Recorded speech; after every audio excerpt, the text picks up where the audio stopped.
San Francisco in the roaring 20s is a city that hasn't quite shaken her old self. Scratch the surface of civilization and out pumps the hot, chaotic blood of her Barbary Coast days. Sometimes somebody needs help bringing order back to this chaos, and that's where I come in.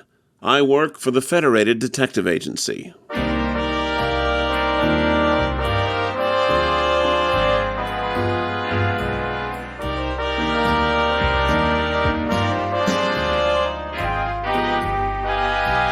'63 Audio and Rocket 88 Productions present Adventures of the Federated Tec, created by Pete Lutz and Mark Slade, and adapted from stories by Dashiell Hammett.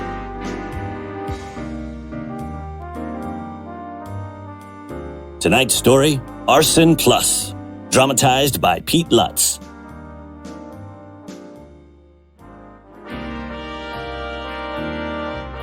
Jim Tarr picked up the cigar I rolled across his desk and looked at the band.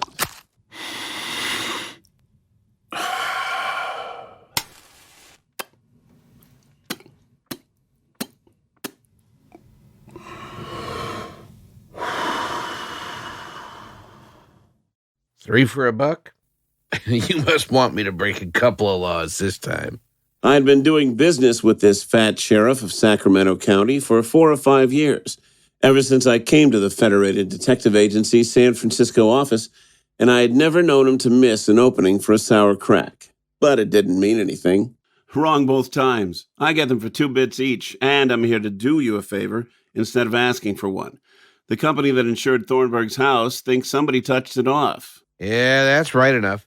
According to the fire department, they tell me the lower part of the house was soaked in gasoline, but the Lord knows how they could tell. There wasn't a stick left standing. I've got my clump working on it, but he hasn't found anything to get excited about yet. What's the layout? All I know is that there was a fire. Hold on. Hey, Mac. Yeah, boss. Yeah, Sheriff? What's up?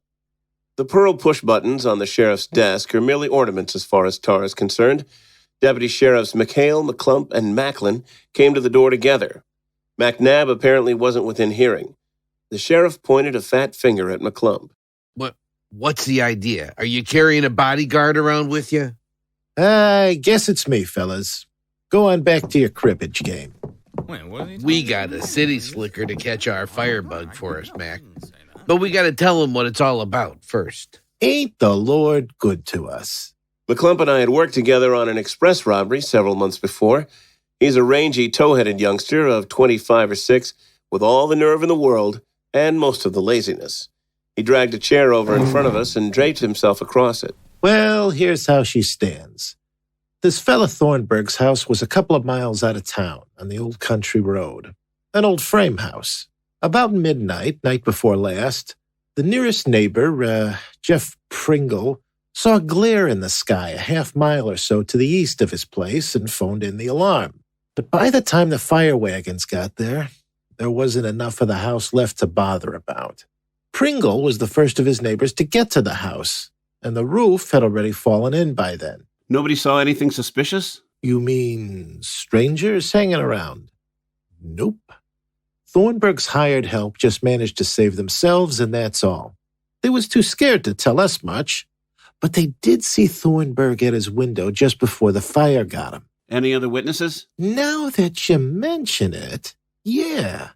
A fella here in town named Henderson saw that part of it too. He was driving home from Wayton and got to the house just before the roof caved in. The fire department said they found signs of gasoline. The Coonses, Thornburg's help, say they didn't have no gas on the place. So there you are.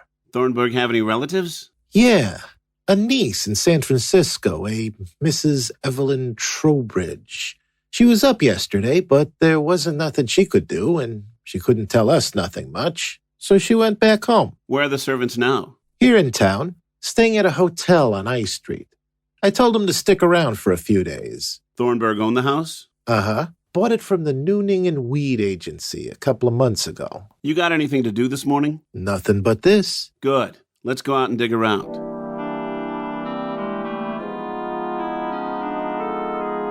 We found the Coonses in their room at the I Street Hotel. Mr. Coons was a small-boned, plump man with the smooth, meaningless face and the suavity of the typical male house servant. His wife was a tall, stringy woman, perhaps 5 years older than her husband, say 40, with a mouth and chin that seemed shaped for gossiping. But he did all the talking while she nodded her agreement to every second or third word.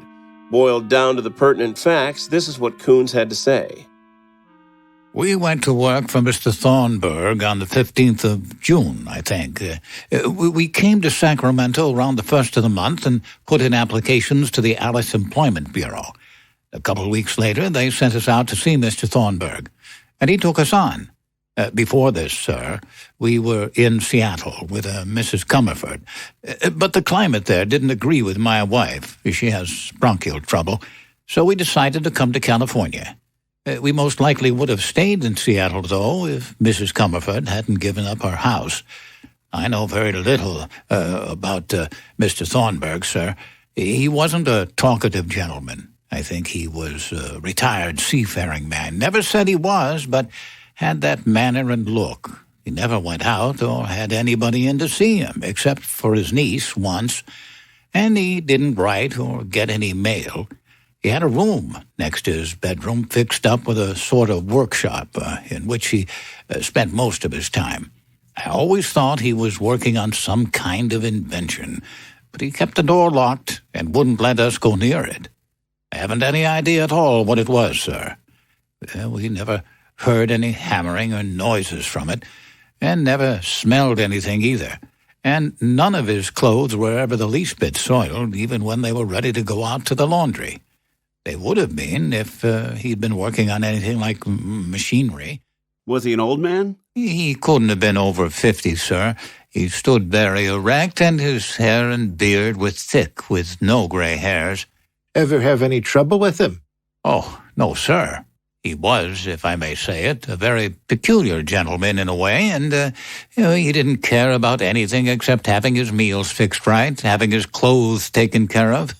He was very particular about them, and not being disturbed, except early in the morning, and at night we hardly see him all day. Now about the fire. Tell us everything you remember. Well, sir, my wife and I had gone to bed about 10 o'clock, our regular time, and had gone to sleep. Our room was on the second floor in the rear.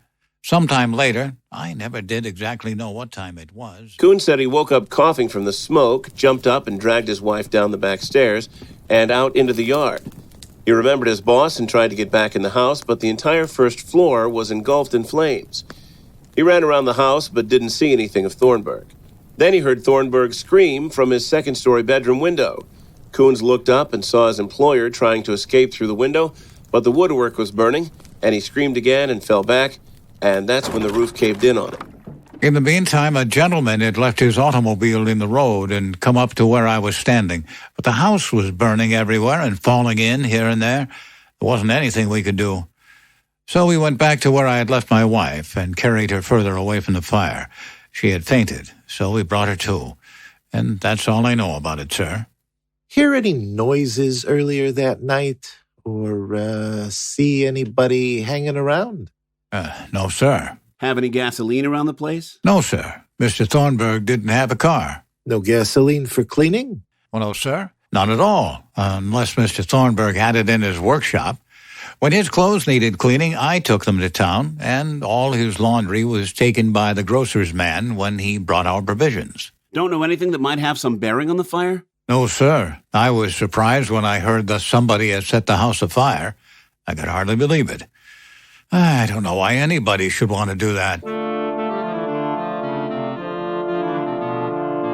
As we left the hotel, I asked McClump what he'd thought of the Coonses. They might pad the bills or go south with some of the silver, but they don't figure as killers in my mind. Yeah, that's how I take them too. But they're the only persons known to be there when the fire started, besides Thornburg, of course.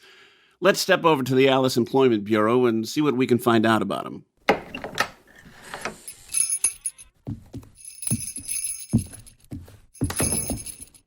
Good afternoon, gentlemen. What can I do for you? You the manager? Yes, I'm Mr. Alice. I'm from the Federated Detective Agency. This is Deputy McClump, Sheriff's Office. Trying to get a line on a couple of your people, Mr. and Mrs. Coons. What can you tell me about them? Oh, well, let's see. Here's a card. The Coonses came into the office looking for work on June 2nd. They gave a Mrs. Edward Comerford of Woodmansea Terrace, Seattle, Washington, as reference. I wrote Mrs. Comerford a letter. I always check up on my servants' references. And in reply, she wrote that the Coonses had been in her employ for a number of years and had been, and I quote, extremely satisfactory in every respect. Let's see, on June 13th, Mr. Thornburg telephoned us, asking for a married couple to come out and keep house for him, and I sent out 2 couples for his consideration. Were the Coonses in this grouping? No, 2 different couples. Neither one was employed by Thornburg, although I'd considered either of them more desirable than the Coonses, but when I sent them out, he finally hired them. Okay, thank you, Mr. Alice. All that would certainly seem to indicate that the Coonses hadn't deliberately maneuvered themselves into the place unless they were the luckiest people in the world. And a detective can't afford to believe in luck or coincidence unless he has unquestionable proof of it. I pulled McClump now in the direction of the real estate agent's office, Nooning and Weed. Mr. Thornburg came to our office on June 11th and wanted to know the price of the house. He said he'd already looked it over and wanted to buy it.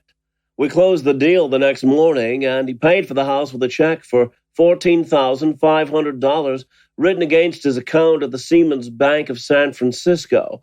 The house is already furnished. Was there anything else you wanted to inquire about?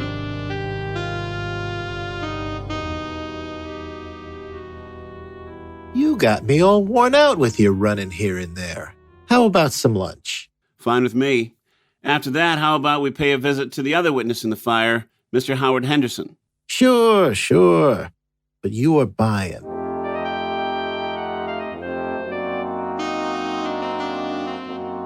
After lunch, McClump and I called on Howard Henderson, the man who had seen the fire while driving home from Wayton. He had an office in the Empire Building with his name on the door, and underneath that the words, Northern California Agent for Crispy Corn Crumbs. Henderson was a big, careless-looking man of 45 or so, with the professionally jovial smile that belongs to the traveling salesman. Sure, I'm happy to tell you about it.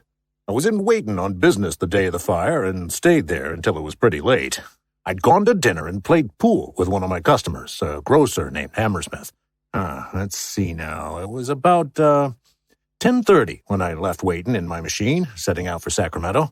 In Tavender, I stopped at a filling station for oil and gas and to get some air in one of my tires. About what time was this? That I reached Tavender? I have to confess I didn't look at my watch, but I've done it enough times to know that it takes about an hour, so it was probably around 11:30 or so. I was just about to leave the station when the garage man called my attention to a red glare in the sky and told me it was probably from a fire somewhere along the old country road that paralleled the state road into Sacramento. Well, that's not something you see every day, so I took the country road and arrived just in time to see the man, Thornburg, try to fight his way through the flames. What did you do then? Well, not much I could do. It was too late by then to make any attempt to put out the fire, and the man upstairs was beyond saving. Allie was probably dead before the roof collapsed. So I helped Mr. Coon revive his wife and stayed there watching the fire till it burned itself out. Did you see anybody else in the county road while driving to the fire?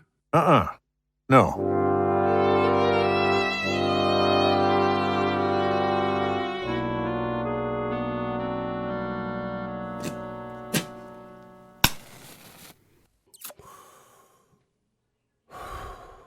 What do you know about Henderson, Mac?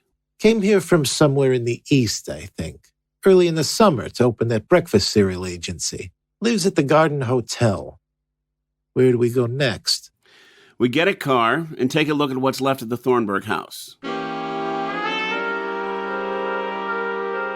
An enterprising arsonist couldn't have found a lovelier spot in which to turn himself loose if he looked the whole county over. Tree-topped hills hid it from the rest of the world on 3 sides. An uninhabited plain rolled down to the river on the 4th side. This country road is pretty much shunned by automobiles, since they put in the new state road north of here. Let's take a look at the ruins. Mac and I poked around in the ashes for a few minutes. There was a garage behind the house that had gotten somewhat scorched, but was otherwise undamaged, with a shed alongside that had escaped the flames altogether. The lawn in front of the house and the garden behind the shed, about an acre in all, had been thoroughly cut and trampled by wagon wheels and the feet of firemen and spectators. Having ruined our shoe shines, McClump and I got back in our car and swung off in a circle around the place, calling at all the houses within a mile radius, and getting little besides jolts for our trouble. Well, here's the way it happened. I saw the flames and called in the alarm. And no, I can't tell you anything about Thornburg. I never met him, never even saw him. You should talk to Mrs. Jabine. She's about a mile south of the Thornburg place. I'm sure she'll be able to get you some. You talked to Mr. Pringle already? Yes, I took care of the key to the house while it was vacant. A day or two before he bought it, Mr. Thornburg came here inquiring about it. We went over there together, and I showed him through it, and he said if the price wasn't too high, he planned to buy it. Well, when I'd heard he moved in, I went over a few days later, just a neighborly visit. But that Mrs. Coons told me Mr. Thornburg wasn't home. Did anyone else talk to the Coonses? Oh, yes. Nearly everybody's talked to them, since they couldn't talk to Thornburg. They gave off the impression that he didn't care for visitors. They're like their master, if you know what I mean. He won't make friends, so they don't either.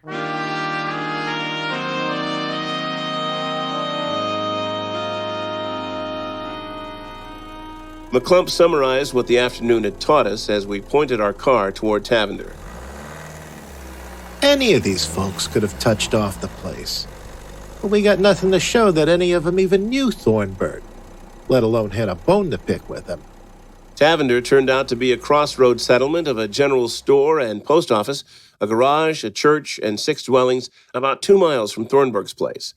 McClump knew the storekeeper and postmaster, Philo, a scrawny little man who stuttered moistly. Philo said he'd never seen Thornburg nor had any mail for him. He made the name of Thornburg's servant sound like the things butterflies came out of. Coons used to come in once a week to order groceries. They didn't have a phone. He used to walk in and I'd send the stuff over in my car. Then I'd see him once in a while waiting for the stage to Sacramento. Who drove the stuff out to Thornburg's? My boy. Want to talk to him? The boy was a juvenile edition of the old man, minus the stutter. He had never seen Thornburg on any of his visits, but his business had taken him only as far as the kitchen. He hadn't noticed anything peculiar about the place. Who's the night man at the garage? Billy Luce. I think you could catch him there now. I saw him go in a few minutes ago. We crossed the road and found Luce. Night before last, the night of the fire down the road, was there a man here talking to you when you first saw it? Yes, I remember now. He was going to town, and I told him that if he took the county road instead of the state road, he'd see the fire on his way in. What kind of looking man was he? Oh, middle-aged, a big man, but sort of slouchy, you know. I think he had on a brown suit, baggy and wrinkled. Medium complexion? Yes. Smile when he talked? Yes, a pleasant sort of fellow. Brown hair? Yes, but have a heart. I didn't put him under a magnifying glass.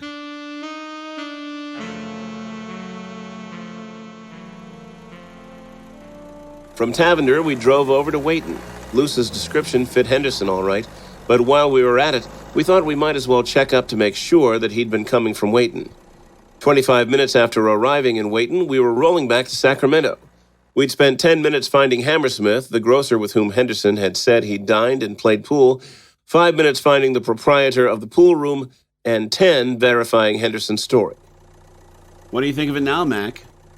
There ain't a hell of a lot to think. Henderson is out of it, if he was ever in it. There's nothing to show that anybody but the Coonses and Thornburg were there when the fire started. But there may have been a regiment there. Them Coonses ain't too honest-looking, maybe, but they ain't killers. Or, that's my guess. But the fact remains that they're the only bet we got so far. Maybe we ought to get a line on them. Mac's too lazy to express an opinion or even form one unless he's driven to it, but that doesn't mean they aren't worth listening to if you can get them. All right. As soon as we get back to town, I'll get a wire off to our Seattle office, asking them to interview Mrs. Comerford and see what she can tell about the Coonses. Then I'm going to catch a train for San Francisco and see Thornburg's niece in the morning.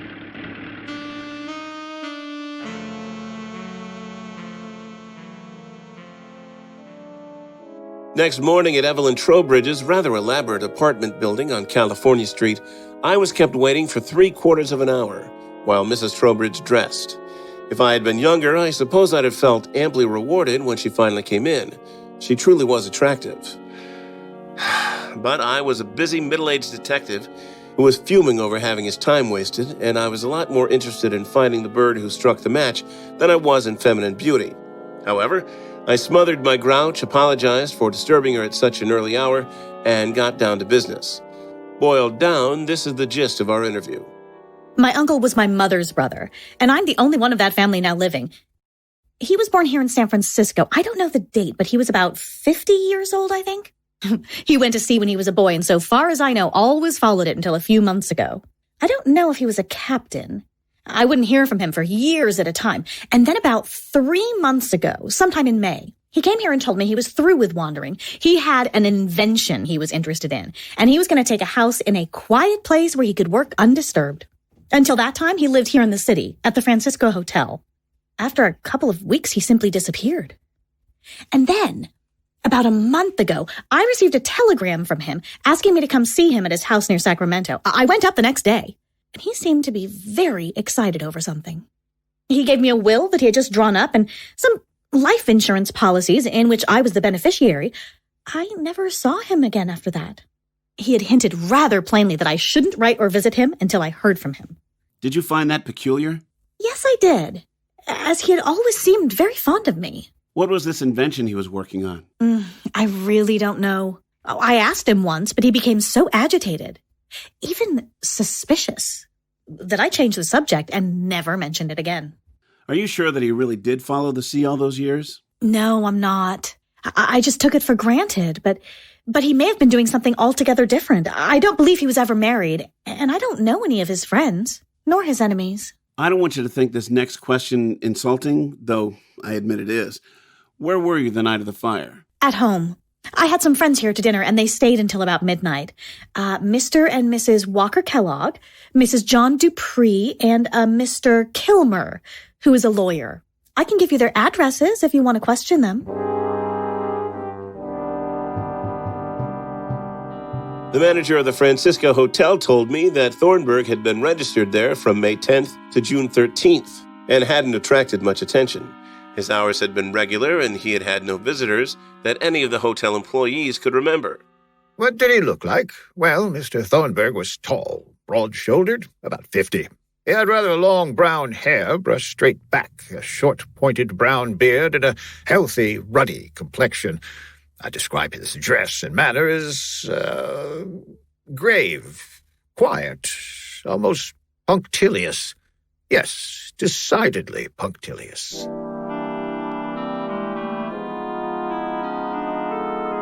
At the Siemens Bank, upon which Thornburg's check, in payment for the house, had been drawn, I was told that he had opened an account there on May 15th.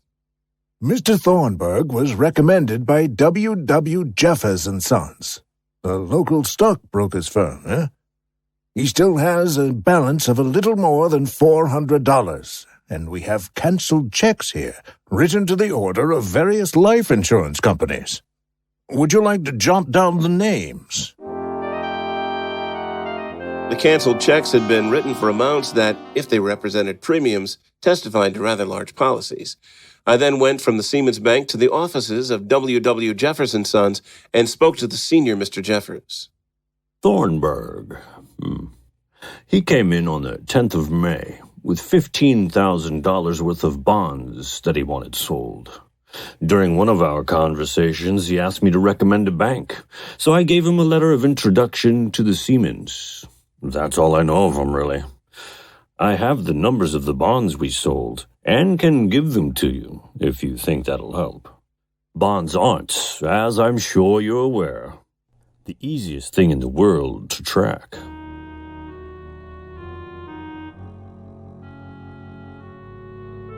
I went to my agency's office to check in and found the reply to my Seattle telegram waiting for me. Mrs. Edward Comerford rented apartment at address you gave on May 25. Gave it up June 6. Trunks to San Francisco same day. Check numbers on trunks. 4, 5, 2, 5, 8, 7, and 8. And Tracing 9. baggage is no trick at all if you have the dates and check numbers to start with. 25 minutes in a baggage room at the ferry building and half an hour in the office of a transfer company gave me my answer. The trunks for Mrs. Edward Comerford had been delivered to the apartment of Mrs. Evelyn Trowbridge. I got Sheriff Tarr on the horn after this discovery, and he was so excited he forgot for once to indulge his usual wit. Good shooting. We'll grab the Coonses here and Mrs. Trowbridge there. That's the end of another mystery. Wait a minute, it's not all straightened out yet. There are still a few kinks in the plot. It's straight enough for me. I'm satisfied. You're the boss, but I think you're being a little hasty. I'm going up and talk with Anise again. Give me a little time before you phone the police here to make the pinch. I'll hold her until they get there.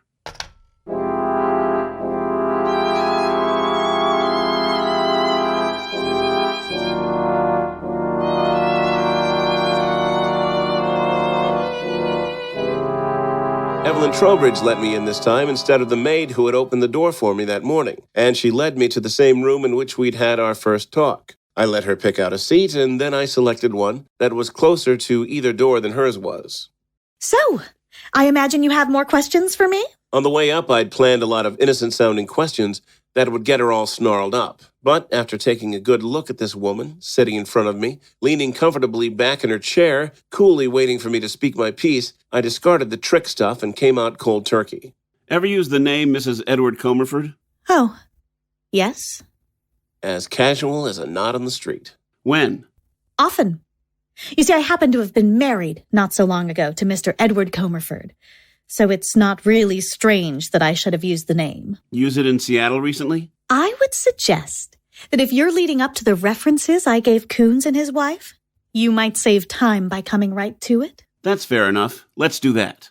There wasn't a tone or shading in voice, manner, or expression to indicate that she was talking about anything half so serious or important to her as a possibility of being charged with murder. She might have been talking about the weather. During the time that Mr. Comerford and I were married, we lived in Seattle, where he still lives.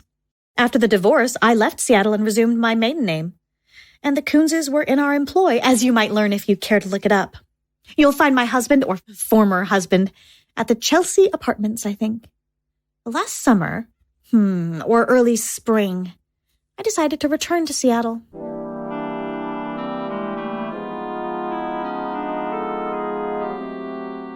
Mrs. Trowbridge, or Mrs. Comerford, call her what you will, went on to say that she'd gone back to Seattle in hopes of reconciling with her former husband and used the Comerford name because she was known by it there and because she hoped the use of it might influence him somewhat.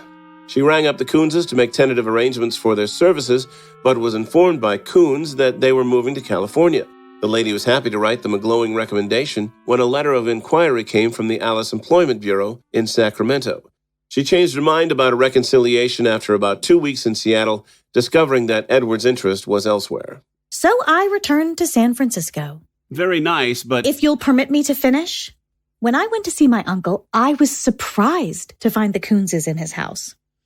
Knowing Uncle's peculiarities and remembering his extreme secretiveness about his mysterious invention, I cautioned the Coonses not to tell him that they had been in my employ. He certainly would have discharged them, and just as certainly would have quarreled with me. The girl went on to say that her uncle would have suspected her of spying on him. Then, after the fire, when Coons telephoned her, she knew that suspicion would be cast on all of them if she admitted that they had formerly been in her employ in view of the fact that she was her uncle's only heir. So she agreed to say nothing about it and carry on the deception. That didn't sound all wrong, but it didn't sound all right either. I wished Tar had taken it easier and let us get a better line on these people before having them thrown in the coop. The coincidence of the Coonses stumbling into my uncle's house is, I fancy, too much for your detecting instincts. Am I to consider myself under arrest?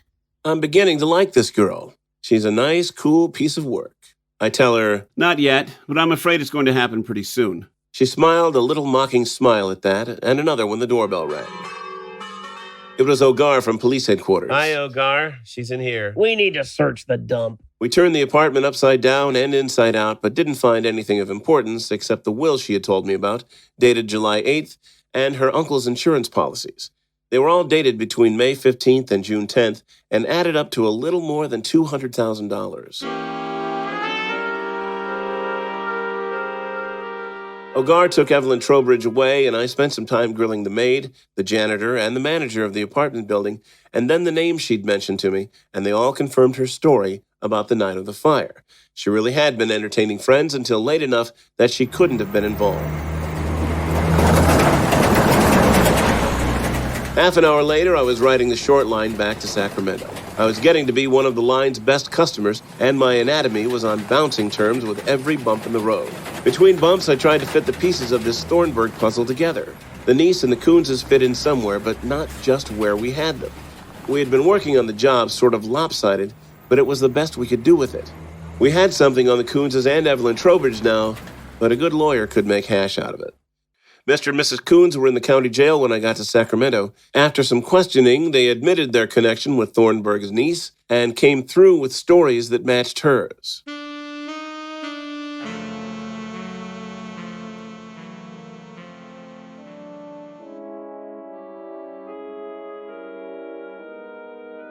A little while later, Tar, McClump, and I sat around the sheriff's desk and argued.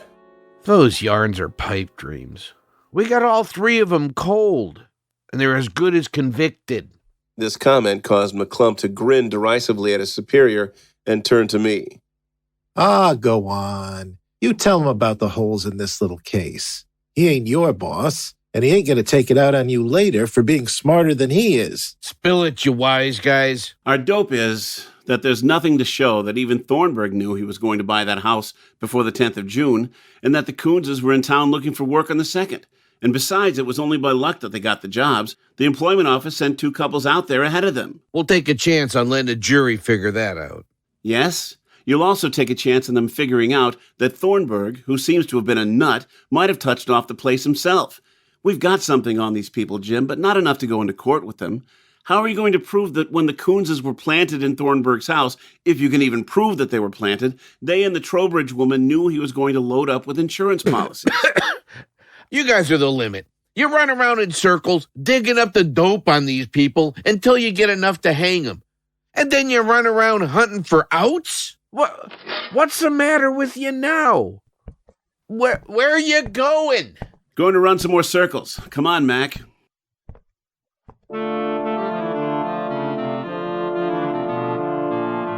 The pieces were beginning to fit together under my skull. McClump and I held a conference on the fly, and then I got a car from the nearest garage and headed for Tavender. I made time going out and got there before the general store had closed for the night.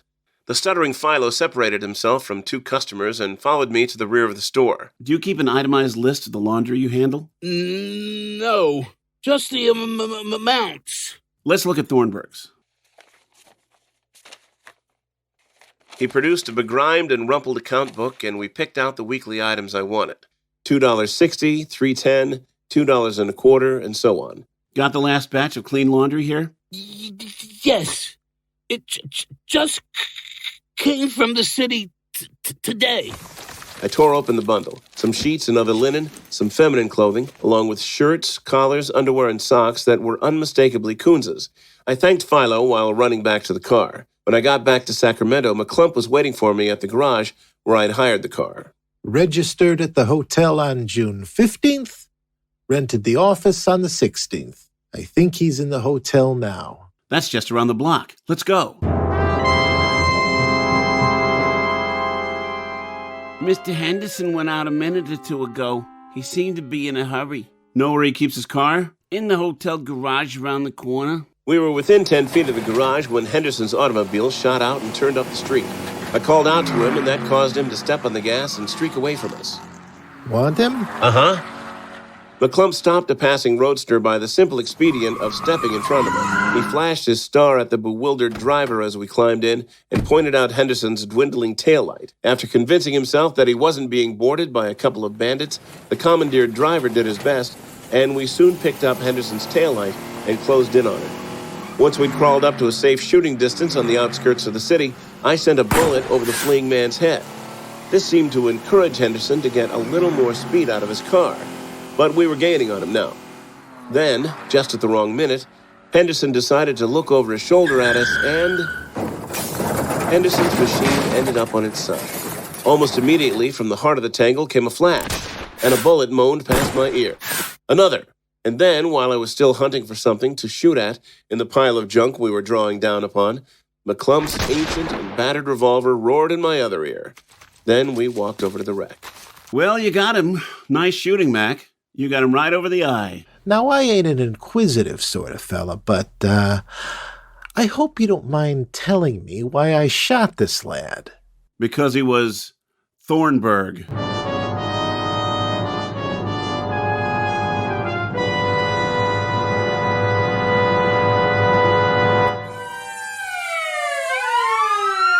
McClump hadn't said anything while we waited for the police to arrive. We'd sent our commandeered chauffeur back to phone for the cops. Then he said, I reckon you're right. He's Thornburg. How'd you know it? He had to be when you think it all over. Funny we didn't hit on it before. All that stuff we were told about Thornburg had a fishy sound. Whiskers and an unknown profession, immaculate and working on a mysterious invention, very secretive and born in San Francisco, where the big fire of '06 wiped out all the old records. Just the sort of fake that could be cooked up easily. Well, stand Henderson up against Thornburg, and what do you got? Based on the description we got of Thornburg, both he and Henderson are about the same size and age and with the same color hair. The differences are all things that can be manufactured. Clothes, a little sunburn, and a month's growth of beard, along with a little acting, would do the trick. Uh-huh. What did you go out to Tavender for, then? I played a hunch and went over to the general store to take a look at the last batch of laundry, and there wasn't any that didn't fit the Coonses. And none of the laundry bills all the way back to June were for large enough amounts, when you consider that we were told how particular Thornburg was about his clothes. Oh, it must be great to be a detective. So I guess we ain't going to hang them folks for murder after all. No, but we oughtn't have any trouble convicting them of arson, plus conspiracy to defraud, and anything else that the prosecuting attorney can think up. Let's go break the news to your boss.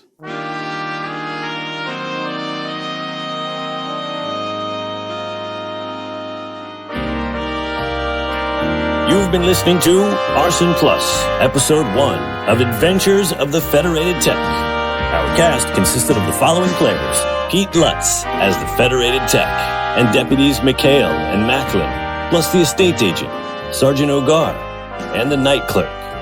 Paul Arbisi as Sheriff Tar, Mark Kalita as Deputy McClump, Joe Stofko as Mr. Coons, John Bell as Mr. Alice, Mr. Pringle, Mr. Luce, and the hotel manager. Jeff Moon as Henderson and the bank manager.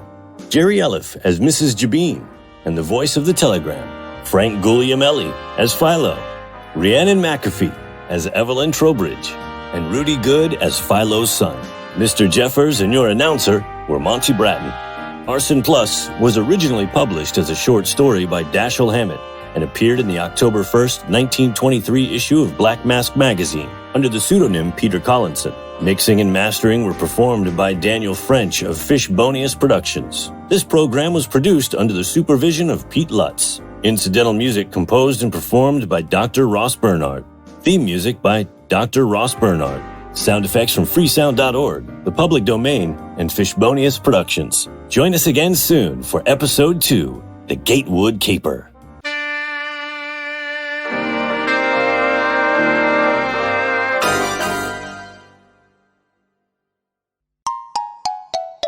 '63 Audio. 88 Production.